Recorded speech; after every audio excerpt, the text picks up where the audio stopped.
Hello students, एक बार फिर से हाजिर हो चुका हूं आपके लिए बहुत ही इंटरेस्टिंग टॉपिक लेकर। सबसे पहले स्टूडेंट आज की क्लास के टॉपिक को टारगेट करें।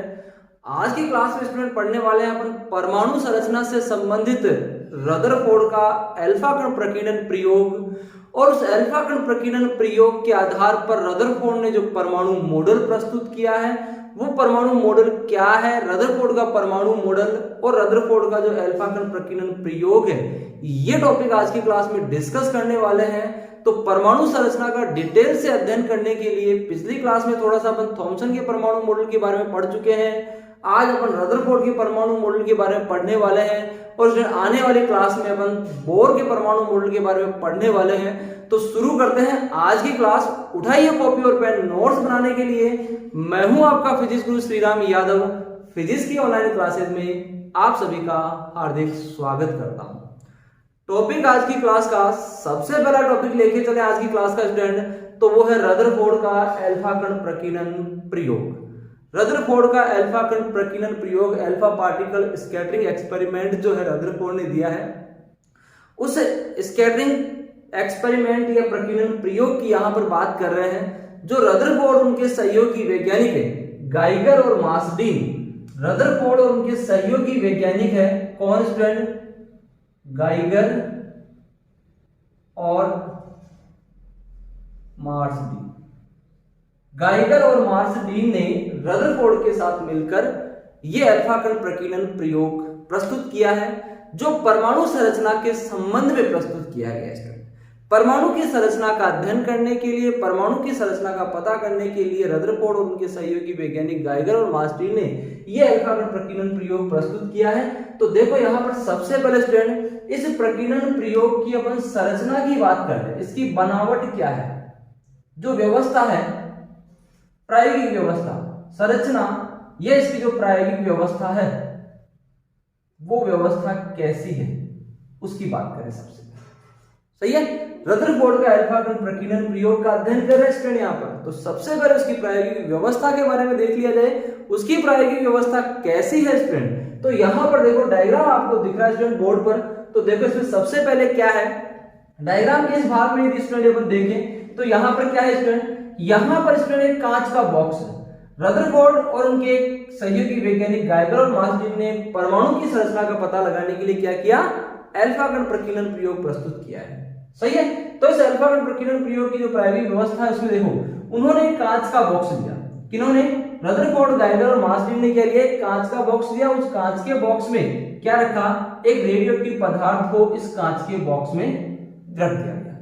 ठीक है। इस कांच के बॉक्स के छिद्र ओ से, मान लो यहां पर कांच का जो बॉक्स लिया उसका छिद्र ओ है, इस छिद्र ओ से इस रेडियोएक्टिव पदार्थ से उत्सर्जित जो अल्फा कण है उन अल्फा कणों को गुजारते हैं, निकालते हैं। मतलब यहां से क्या होंगे, इससे जो भी अल्फा कण उत्सर्जित होंगे रेडियोएक्टिव पदार्थ से, वो कहां से निकलेंगे, इस कांच के बॉक्स के छिद्र ओ से निकलेंगे। सही है। छिद्र ओ से निकलने वाले अल्फा कणों को दो शीशे के डायफ्राम, यहां पर इसमें अपने पास दो शीशे के डायफ्राम है जिन्हें मैं यहां पर D1 और D2 नाम दे सकता हूं। ये दो शीशे के डायफ्राम है स्टूडेंट यहां पर D1 और D2। इस छिद्र से निकलने वाले अल्फा कणों को इन दो शीशे के डायफ्राम से गुजारकर एक किरण पुंज के रूप में, संकीर्ण पुंज के रूप में सामने रखी पतली स्वर्ण पन्नी पर आपतित कराते हैं। और स्वर्ण पन्नी के आगे एक ZNS का पर्दा रखा हुआ है।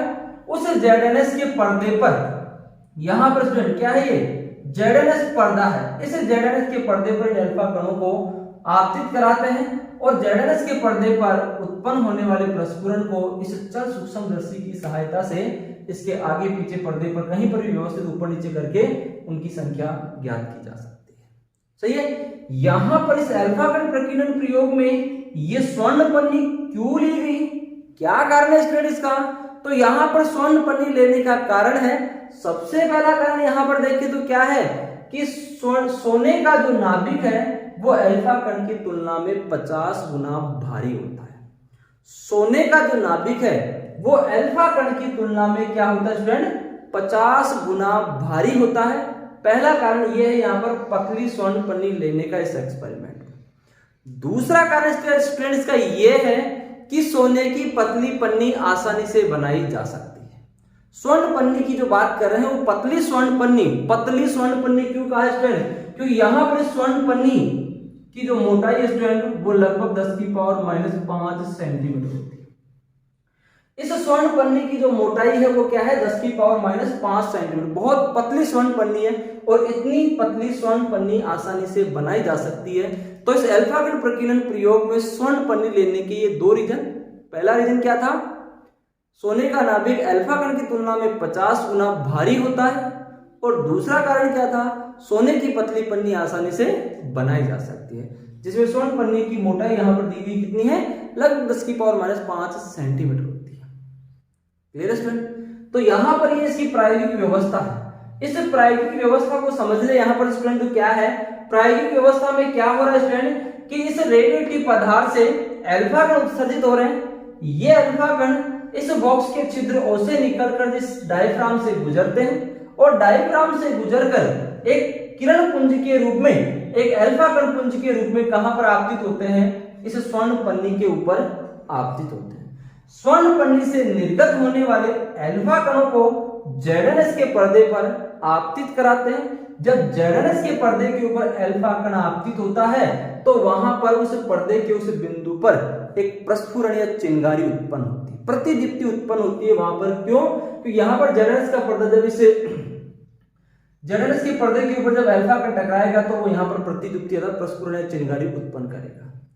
किसी एक निश्चित दिशा में उत्पन्न होने वाले प्रस्फुरणों की संख्या इस चल सूक्ष्मदर्शी की सहायता से ज्ञात कर सकते हैं। ये यहाँ पर इसे पर्दे पर चलायमान है, ऊपर नीचे इसको घुमा सकते हैं, व्यवस्थित कर सकते हैं अपन।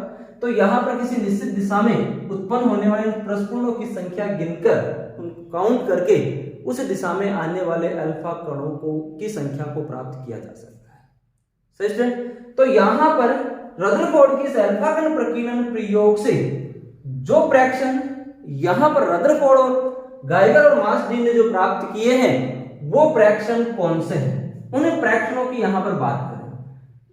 रदरफोर्ड के अल्फा कण प्रकीर्णन प्रयोग से प्राप्त जो प्रेक्षण है वो प्रेक्षण यहां पर कौन कौन से, उन प्रेक्षणों की बात करें। ठीक है?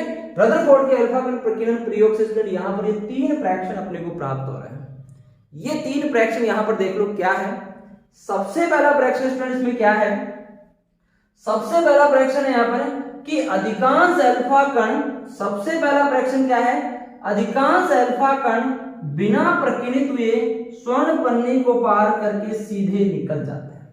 मतलब जब यहां पर अल्फा कण पुंज स्वर्ण पन्नी पर आपतित होता है तो अधिकांश अल्फा कण जो होते हैं, बहुत ज्यादा संख्या में जो अल्फा कण होते हैं वो इस स्वर्ण पन्नी को पार करके बिल्कुल सीधे निकल जाते हैं अपने मार्ग में, बिना कोई विचलन उत्पन्न किए, अपने मार्ग से बिना विचलित हुए स्वर्ण पन्नी को पार करके सीधे के सीधे निकल जाते हैं स्टूडेंट। सही है? तो यहां पर रदरफोर्ड ने इस प्रेक्षण से एक निष्कर्ष निकाला। इस प्रेक्षण से रदरफोर्ड ने एक निष्कर्ष प्रस्तुत किया। क्या निष्कर्ष निकाला उन्होंने यहां पर ये निष्कर्ष निकाला कि परमाणु का जो अधिकांश भाग है, परमाणु का अधिकांश भाग क्या होता है? खोखला होता है स्टूडेंट। तो यहां पर ये प्रेक्षण, ये निष्कर्ष रदरफोर्ड के थॉमसन के परमाणु मॉडल के विपरीत है। थॉमसन का परमाणु मॉडल क्या कह रहा था कि परमाणु एक धनावेशित ठोस गोला होता है। परमाणु एक धनावेशित ठोस गोला होता है, ये थॉमसन का परमाणु मॉडल कह रहा था। लेकिन यहां पर रदरफोर्ड ने अपने से प्रयोग के पहले प्रेक्षण से यह निष्कर्ष निकाला है कि परमाणु का अधिकांश भाग खोखला होता है। परमाणु का अधिकांश भाग खोखला होता है। रदरफोर्ड के इस अल्फा कण प्रकीर्णन प्रयोग से स्पष्ट हो गया। दूसरा प्रेक्षण क्या प्रस्तुत किया है? देखो यहां पर रदरफोर्ड ने अपने प्रयोग से दूसरा प्रेक्षण ये निकाला है कि कुछ अल्फा कण छोटे छोटे कोण बनाते हुए अपने मार्ग से विक्षेपित हो जाते हैं। कुछ अल्फा कण होते हैं वो स्वर्ण पन्नी को जब पार करते हैं तो अपने मार्ग से कुछ कोण से, लगभग 1 डिग्री के कोण से, लगभग आधे डिग्री के कोण से कुछ अल्फा कण जो होते हैं वो अपने मार्ग से विक्षेपित हो जाते हैं, अर्थात अपने मार्ग से विचलित होकर स्वर्ण पन्नी को पार करते हैं। कुछ अल्फा कण छोटे छोटे कोण बनाते हुए इस स्वर्ण पन्नी को जब पार करेंगे तो अपने मार्ग से विचलित हो जाएंगे। सही है, छोटे छोटे कोण बनाते हुए अल्फा कण इस स्वर्ण पन्नी को पार कर रहे हैं। तो यहां पर स्टूडेंट रदरफोर्ड ने इस फ्रैक्शन से क्या निष्कर्ष निकाला? रदरफोर्ड ने इस फ्रैक्शन से निष्कर्ष निकाला स्टूडेंट क्या? देखो यहां पर नजर आ रहा है आपको कि परमाणु का धनावेश एक ही स्थान पर केंद्रित होता है। रदरफोर्ड ने यहां पर इस फ्रैक्शन से यह निष्कर्ष निकाला है कि परमाणु का जो धनावेश है वो एक ही स्थान पर केंद्रित होता है। लेकिन थॉमसन का परमाणु मॉडल यह कहता है कि परमाणु का जो धनावेश होता है वो उस परमाणु में एक समान रूप से पूरे में वितरित होता है। तो इसका मतलब यहां पर भी थॉमसन के परमाणु मॉडल को अस्वीकार कर दिया गया। थॉमसन का परमाणु मॉडल यहां पर भी गलत सिद्ध हो रहा है। रदरफोर्ड ने अपने अल्फा कण प्रकीर्णन प्रयोग से यह स्पष्ट कर दिया है कि परमाणु का जो धनावेश होता है वो परमाणु में एक ही जगह पर एक स्थान पर केंद्रित होता है। क्लियर है स्टूडेंट? तीसरा फ्रैक्शन क्या था? देखो तीसरा फ्रैक्शन यहां पर रदरफोर्ड ने प्रस्तुत किया है क्या स्टूडेंट? कुछ अल्फा कण बहुत कम अल्फा कण पश्च प्रकीर्णन प्रदर्शित करते हैं। बहुत कम अल्फा कण का मतलब है 8000 में से एक अल्फा कण, 8000 में से एक अल्फा कण जो है वो पश्च प्रकीर्णन दर्शाता है, अर्थात अपने मार्ग से 90 डिग्री या उससे अधिक डिग्री के कोण पर विक्षेपित होता है। केवल 8000 में से एक अल्फा कण ही होता है जो विपरीत प्रकीर्णन दर्शाता है। यहां पर 8000 में से केवल एक अल्फा कण ही स्टूडेंट जो 90 डिग्री या उससे अधिक डिग्री के कोण पर प्रकीर्णित हो रहा है। जैसे यहाँ पर कुछ अल्फा कण देखो, कुछ अल्फा कण यहाँ पर दर्शा रखे हैं जो अपने प्रारंभिक दिशा से 90 डिग्री से अधिक डिग्री का कोण बना रहे हैं, 90 से अधिक डिग्री का कोण बना रहे हैं यहाँ पर कुछ अल्फा कण। तो कुछ अल्फा कण मतलब बहुत कम होंगे, 8000 में से केवल एक अल्फा कण ही होगा जो ऐसा पश्च प्रकीर्णन या विपरीत प्रकीर्णन दर्शाएगा स्टूडेंट। सही है, तो यहां पर इस फ्रैक्शन से रदरफोर्ड ने निष्कर्ष निकाला, क्या निष्कर्ष निकाला? कि परमाणु में धनावेश का जो आकार है वो बहुत सूक्ष्म होता है। परमाणु में धनावेश का आकार बहुत सूक्ष्म होना चाहिए। रदरफोर्ड के इस फ्रैक्शन से ये स्पष्ट किया, रदरफोर्ड ने अपने इस फ्रैक्शन से ये स्पष्ट किया कि परमाणु में जो धनावेश होता है वो एक सूक्ष्म स्थान में केंद्रित होता है जिसे नाभिक कहते हैं। उस सूक्ष्म स्थान को रदरफोर्ड ने क्या नाम दिया स्टूडेंट? नाभिक नाम दिया। नाभिक बहुत छोटे स्थान है, नाभिक परमाणु का एक बहुत सूक्ष्म स्थान है। उस सूक्ष्म स्थान में परमाणु का समस्त धनावेश, और रदरफोर्ड ने यह भी स्पष्ट किया कि परमाणु का संपूर्ण द्रव्यमान होता है वो भी इस सूक्ष्म स्थान में ही केंद्रित होता है जिसे नाभिक कहते हैं स्टूडेंट। तो यहां पर इस आधार पर रदरफोर्ड के अल्फा कण प्रकीर्णन प्रयोग से यह स्पष्ट हो गया स्टूडेंट कि परमाणु जो है, जैसे मान लो यहां पर कि परमाणु ऐसा व्यवहार क्यों दर्शा रहे हैं, अलग अलग कोणों पर ये प्रकीर्णित क्यों हो रहे हैं, वो देखो यहाँ पर इस डायग्राम के आधार पर आप समझो स्टूडेंट। उन फ्रैक्शनों को इस डायग्राम से समझो। मान लो यहाँ पर अपने पास सोने का एक परमाणु है, ऐसे बहुत से परमाणुओं की ये परत बनी हुई है, स्वर्ण पन्नी जो कह रहे हैं अपन, ये स्वर्ण पन्नी ऐसे बहुत से परमाणुओं की एक परत है। तो एक नाभिक, एक परमाणु की अपन बात कर रहे हैं स्टूडेंट। इस परमाणु के ऊपर ये बहुत से अल्फा कण है, ये आपतित हो रहे हैं लगातार एक किरण पुंज के रूप में, अल्फा कण स्वर्ण पन्नी पर आपतित हो रहे हैं। तो यदि ये किरण पुंज इस परमाणु के ऊपर टकराता है, इस परमाणु के ऊपर आपतित होता है स्टूडेंट, तो यहां पर अधिकांश अल्फा कण लगभग बिना प्रकीर्णित हुए सीधे निकल रहे हैं। कुछ अल्फा कण छोटे छोटे कोण बनाते हुए प्रकीर्णित हो रहे हैं, और 8000 में से एक अल्फा कण, 8000 में से एक अल्फा कण वही स्टूडेंट जो सीधा इस परमाणु के नाभिक पर टकरा रहा है। जो अल्फा कण इस परमाणु के नाभिक पर टकराता है, इसके केंद्र पर टकराता है, वही 8000 में से एक अल्फा कण होता है जो इस पर टकराता है और पश्च प्रकीर्णन विपरीत प्रकीर्णन दर्शाता है स्टूडेंट। तो यहाँ पर इस नाभिक का आकार बहुत छोटा होता है, तो इस बहुत छोटे स्थान में केवल 8000 में से एक अल्फा कण ही टकरा पाता है स्टूडेंट। सही स्टूडेंट, यहाँ पर इसके साथ ही एक पैरामीटर शॉर्ट पढ़ लें। इम्पैक्ट पैरामीटर क्या होता है कि यहाँ पर अल्फा कणों के जो वेग की जो दिशा है, अल्फा कणों के वेग की जो प्रारंभिक दिशा है, ये मान लो किसी अल्फा कण के वेग की प्रारंभिक दिशा मान रहे हैं, इस वेग की प्रारंभिक दिशा और परमाणु के नाभिक का जो केंद्र है, उस केंद्र के बीच की जो लंबवत दूरी होती है स्टूडेंट, जब नाभिक से अल्फा कण बहुत दूर होता है तो उस स्थिति में इन दोनों के बीच की इस लंबवत दूरी को अल्फा कण के वेग सदिश एवं नाभिक के केंद्र के बीच की लंबवत दूरी को संघट्ट प्राचल कहते हैं। और जो संघट्ट प्राचल का जो मान है वो यहाँ पर देखो b बराबर 1/4πε0 z² इंटू कोट 5/2 बटे ई के। स्टूडेंट यहाँ पर फाई प्रकीर्णन कोण कहलाता है, अल्फा कण के वेग की प्रारंभिक दिशा और अंतिम दिशा के बीच में बनने वाला ये जो कोण है, इस कोण को क्या कहते हैं स्टूडेंट? इस कोण को कहते हैं यहाँ पर प्रकीर्णन कोण। ये प्रकीर्णन कोण कहलाता है यहाँ पर, सही है। तो यहाँ पर फाई प्रकीर्णन कोण है, ई के यहाँ पर इन अल्फा कणों की गतिज ऊर्जा है स्टूडेंट, सही है। ई के यहाँ पर क्या है? गतिज ऊर्जा है इन अल्फा कणों की। तो यहाँ पर समीकरण के आधार पर इंपैक्ट पैरामीटर संघट्ट प्राचल का जो मान है वो ज्ञात किया जा सकता है। तो यहाँ पर ये था रदरफोर्ड का अल्फा कण प्रकीर्णन प्रयोग। इस अल्फा कण प्रकीर्णन प्रयोग से कुछ फ्रैक्शन अपने को प्राप्त हुए। रदरफोर्ड और उनके सहयोगी वैज्ञानिक है गाइगर और मार्सडी ने ये कुछ फ्रैक्शन प्रस्तुत किए हैं। इन्हीं फ्रैक्शनों के आधार पर रदरफोर्ड ने अपना परमाणु मॉडल प्रस्तुत किया है। तो स्टूडेंट रदरफोर्ड ने अपने परमाणु मॉडल अल्फा कण प्रकीर्णन प्रयोग जो प्रस्तुत किया, उस अल्फा कण प्रकीर्णन प्रयोग के फ्रैक्शनों के आधार पर अपना परमाणु मॉडल प्रस्तुत किया, जिसे रदरफोर्ड के परमाणु मॉडल के नाम से जाना गया। तो यहां पर स्टूडेंट रदरफोर्ड का परमाणु मॉडल क्या होता है, रदरफोर्ड के परमाणु मॉडल में कौन से नियम, कौन से अभिग्रहित अपने को यहां पर प्राप्त हुए स्टूडेंट। तो रदरफोर्ड ने अपने अल्फा कण प्रकीर्णन प्रयोग से जो प्रेक्षण प्राप्त किए, जो निष्कर्ष प्राप्त किए, उन्हीं को अपना नियम का नाम दिया है।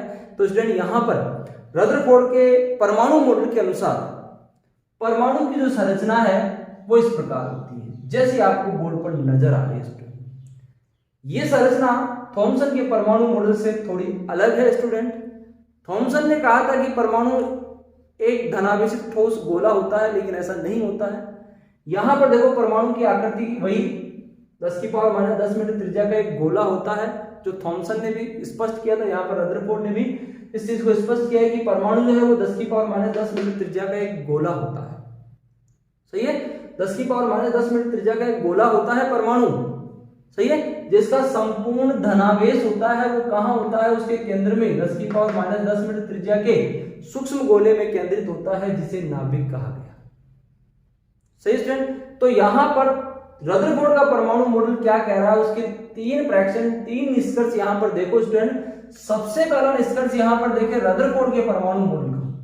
रदरफोर्ड के परमाणु मॉडल का पहला निष्कर्ष यह है, प्रत्येक परमाणु का समस्त धनावेश एवं संपूर्ण द्रव्यमान उसके केंद्र पर 10⁻⁻15 मीटर त्रिज्या के सूक्ष्म गोले में केंद्रित होता है, जिसे नाभिक कहते हैं, सही है। बोले यहां पर रदरफोर्ड के परमाणु मॉडल का पहला फ्रैक्शन यह दिया गया कि परमाणु का जो संपूर्ण धनावेश और जो समस्त द्रव्यमान होता है वो उसके केंद्र में 10⁻⁻10 मीटर त्रिज्या के सूक्ष्म गोले में केंद्रित होता है, जिसे नाभिक कहते हैं स्टूडेंट, सही है। तो पहले फ्रैक्शन के अनुसार यहां पर यह स्पष्ट हो गया है कि परमाणु का संपूर्ण धनावेश और द्रव्यमान उसके केंद्र में, अर्थात उसके नाभिक में ही होता है। इलेक्ट्रॉन के द्रव्यमान को छोड़कर संपूर्ण द्रव्यमान उसके केंद्र में ही होता है, जिसे नाभिक कहते हैं स्टूडेंट, सही है। पहला फ्रैक्शन रदरफोर्ड के परमाणु मॉडल का क्या, प्रत्येक परमाणु का समस्त धनावेश एवं संपूर्ण द्रव्यमान उसके केंद्र पर 10⁻10 मीटर त्रिज्या की कोटि के सूक्ष्म गोले में केंद्रित होता है, जिसे नाभिक कहते हैं स्टूडेंट। पहला फ्रैक्शन ये स्पष्ट हो गया, सही है। दूसरा फ्रैक्शन ये कहता है रदरफोर्ड के परमाणु मॉडल का कि नाभिक के चारों ओर 10⁻10 मीटर त्रिज्या के खोखले गोले में इलेक्ट्रॉन वितरित होते हैं, सही है। रदरफोर्ड के परमाणु मॉडल के दूसरे नियम के अनुसार, दूसरे फ्रैक्शन के अनुसार यह कहा गया कि जो ऋणावेशित इलेक्ट्रॉन है वो इस नाभिक के चारों ओर 10 की पावर माइनस 10 मीटर त्रिज्या के खोखले गोले में वितरित होते हैं और इन इलेक्ट्रॉनों का जो कुल ऋणावेश है वो नाभिक के धनावेश के बराबर होगा। नाभिक का जो धनावेश, समस्त धनावेश की बात करें स्टूडेंट, नाभिक का जो धनावेश है वो है प्लस ZE। नाभिक का धनावेश कितना होता है? Plus ZE। ध्यान रखना स्टूडेंट, नाभिक का धनावेश प्लस ZE। Z यहां पर उस नाभिक के परमाणु का परमाणु क्रमांक है स्टूडेंट। E इलेक्ट्रॉन का आवेश 1.6 गुणा 10 की पावर माइनस 19 कूलम। सही स्टूडेंट, यहां पर तो यहां पर इस नाभिक का धनावेश इलेक्ट्रॉनों के ऋणावेश के बराबर होता है। एक नाभिक का, एक इलेक्ट्रॉन का आवेश इतना होता है। इसका मतलब परमाणु विद्युत तक क्या होता है? उदासीन होता है। ये यहां पर रदरफोर्ड ने स्पष्ट किया है। परमाणु विद्युत तक उदासीन होता है कि यहां पर क्या है कि इलेक्ट्रॉनों का कुल ऋणावेश नाभिक के धनावेश के बराबर होता है। इलेक्ट्रॉनों का कुल ऋणावेश नाभिक के धनावेश के बराबर होता है। सही है। तो दूसरा फ्रैक्शन क्या रहा स्टूडेंट कि परमाणु में नाभिक के चारों ओर 10 की पावर माइनस 10 मीटर त्रिज्या के खोखले गोले में इलेक्ट्रॉन वितरित होते हैं जिनका कुल ऋणावेश नाभिक के धनावेश के बराबर होता है, अर्थात परमाणु विद्युत उदासीन होता है। सही है। दूसरा फ्रैक्शन रहा ये रदरफोर्ड के परमाणु मॉडल का। बात करें तीसरे फ्रैक्शन की। रदरफोर्ड ने अपने परमाणु मॉडल में तीसरा फ्रैक्शन यहां पर प्रस्तुत किया। क्या है? देखो, इलेक्ट्रॉन नाभिक के चारों ओर स्थिर अवस्था में नहीं रह सकते। रदरफोर्ड ने बताया कि परमाणु में इलेक्ट्रॉन नाभिक के चारों ओर वितरित होते हैं लेकिन स्थिर अवस्था में नहीं रह सकते, क्योंकि इलेक्ट्रॉन नाभिक के धनावेश से आकर्षित होकर नाभिक में गिर जाएगा।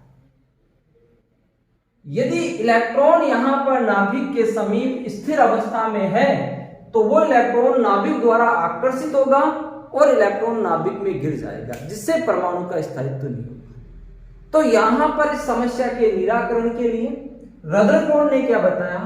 इस समस्या का निराकरण रदरफोर्ड ने यह बताया कि इलेक्ट्रॉन नाभिक के चारों ओर वर्ताकार कक्षाओं में चक्कर लगाते हैं जिनके लिए आवश्यक अभिकेंद्रीय बल नाभिक और इलेक्ट्रॉन के मध्य लगने वाले आकर्षण बल से प्राप्त होते हैं। सही है। रदरफोर्ड ने यह बताया कि परमाणु में इलेक्ट्रॉन नाभिक के चारों ओर वर्ताकार कक्षाओं में चक्कर लगाते हैं। यहां पर दर्शा रखी है वर्ताकार कक्षाएं इलेक्ट्रॉन की। इन कक्षाओं में इलेक्ट्रॉन चक्कर लगाते रहते हैं, स्थिर अवस्था में नहीं रहते हैं। लगातार इस नाभिक के चारों ओर इन वर्ताकार कक्षाओं में चक्कर लगाते रहते हैं और इन वर्तीय कक्षाओं के लिए इलेक्ट्रॉन के लिए जो आवश्यक अभिकेंद्रीय बल है वो इलेक्ट्रॉन और नाभिक के मध्य लगने वाले आकर्षण बल से प्राप्त हो जाता है। सही है।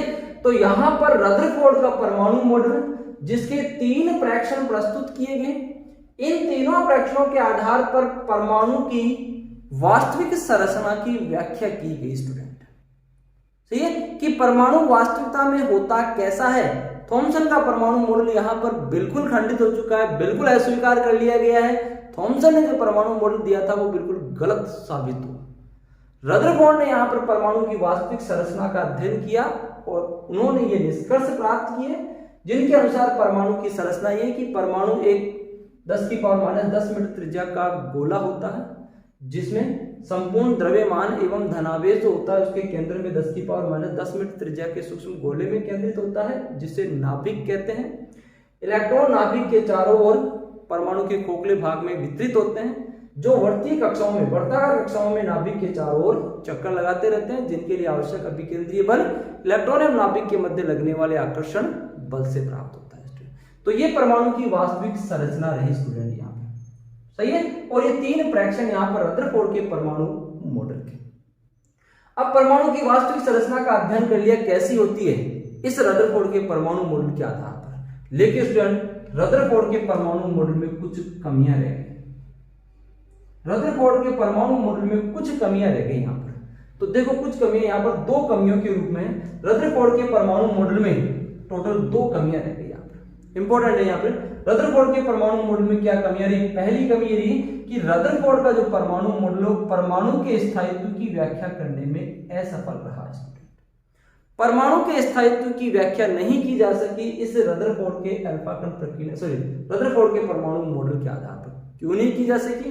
रदरफोर्ड ने यहां पर क्या स्पष्ट किया कि इलेक्ट्रॉन नाभिक के चारों ओर वर्ताकार कक्षाओं में चक्कर लगाते हैं, और यदि यांत्रिकी के नियमों के अनुसार देखें स्टूडेंट, तो जब कोई कण किसी वर्ती पथ पर गति करता है, वर्ती कक्षा में चक्कर लगाता है, तो उसकी जो गति होती है वो त्वरित गति होती है, अर्थात इलेक्ट्रॉन की इस गति में अभिकेंद्रीय त्वरण उत्पन्न होता है। अभिकेंद्रीय त्वरण इलेक्ट्रॉन की इस वर्तीय गति में उत्पन्न होता है स्टूडेंट। तो इसका मतलब यहां पर स्टूडेंट इलेक्ट्रॉन की इस गति में उसकी ऊर्जा में कमी होगी, क्योंकि कोई भी त्वरित गति होती है उस त्वरित गति में उस कण की ऊर्जा में कमी होती है। यदि इलेक्ट्रॉन की ऊर्जा में कमी होगी तो इलेक्ट्रॉन के पथ की त्रिज्या घटेगी, लगातार इलेक्ट्रॉन नाभिक के समीप आएगा, और अंत में जो इलेक्ट्रॉन है वो कहां गिर जाएगा? अंत में जो इलेक्ट्रॉन बहुत दूर था वो अंत में आकर नाभिक में गिर जाएगा। सही, इलेक्ट्रॉन यहां पर नाभिक में ही गिरेगा अंत में। सही स्टूडेंट, क्योंकि यहां पर इलेक्ट्रॉन की जो गति है वो कैसी गति है? त्वरित गति है, अभिकेंद्रीय त्वरण इस गति में उत्पन्न हो रहा है। तो यहां पर समस्या का निराकरण रदरफोर्ड के परमाणु मॉडल में नहीं किया गया। तो पहली कमी यह कि रदरफोर्ड का परमाणु मॉडल परमाणु के स्थायित्व की व्याख्या करने में असफल रहा। दूसरी कमी क्या रही? रदरफोर्ड का परमाणु मॉडल परमाणुओं के रेखीय स्पेक्ट्रम को भी नहीं समझा सका। परमाणुओं के रेखीय स्पेक्ट्रम की व्याख्या भी रदरफोर्ड के परमाणु मॉडल के आधार पर नहीं की जा सकी। रदरफोर्ड के परमाणु मॉडल के आधार पर परमाणु का जो स्पेक्ट्रम है वो सतत प्राप्त होना चाहिए, क्योंकि इलेक्ट्रॉन नाभिक के चारों ओर सभी संभव त्रिज्याओं की कक्षाओं में गति करेगा, जिससे सभी आवर्ती की तरंगें उत्सर्जित होगी और इलेक्ट्रॉन परमाणु का जो स्पेक्ट्रम है वो सतत प्राप्त होना चाहिए, लेकिन वास्तविकता में सतत नहीं होता। तो यहां पर रदरफोर्ड के परमाणु मॉडल की दो कमियां, क्या? एक कमी परमाणु के स्थायित्व की व्याख्या नहीं कर पाया, और परमाणु के रेखीय स्पेक्ट्रम की व्याख्या भी इस मॉडल द्वारा नहीं की जा सकी स्टूडेंट। तो यहां पर यह था स्टूडेंट रदरफोर्ड का परमाणु मॉडल, जिसके ये 3 फ्रैक्शन प्राप्त किए, और इन 3 फ्रैक्शन के साथ ही यहाँ पर इसकी 2 कमियां यहाँ पर प्राप्त की स्टूडेंट। तो आज की क्लास में स्टूडेंट एक important topic, very important topic discuss किया है। टॉपिक एक तो रहा रदरफोर्ड का अल्फा कण प्रकीर्णन प्रयोग, और दूसरा रहा उस प्रयोग के आधार पर जो फ्रैक्शन प्राप्त किए रदरफोर्ड के परमाणु मॉडल के रूप में यहाँ पर अपन ने पढ़ा है दूसरे टॉपिक के रूप में। तो आशा करता हूँ स्टूडेंट आपको समझ में आया होगा। फिर भी कोई कंफ्यूजन, उस कंफ्यूजन को आप कमेंट बॉक्स में मेरे साथ शेयर कीजिए, मैं उसका जवाब दूंगा। और साथ ही स्टूडेंट वीडियो को लाइक करें, शेयर करें और चैनल को सब्सक्राइब कीजिए, साथ में बेल आइकन को दबाइए, जिससे अपलोड होने वाले नए वीडियो का नोटिफिकेशन सबसे पहले आप तक पहुंच सके। थैंक यू स्टूडेंट आज की क्लास के लिए।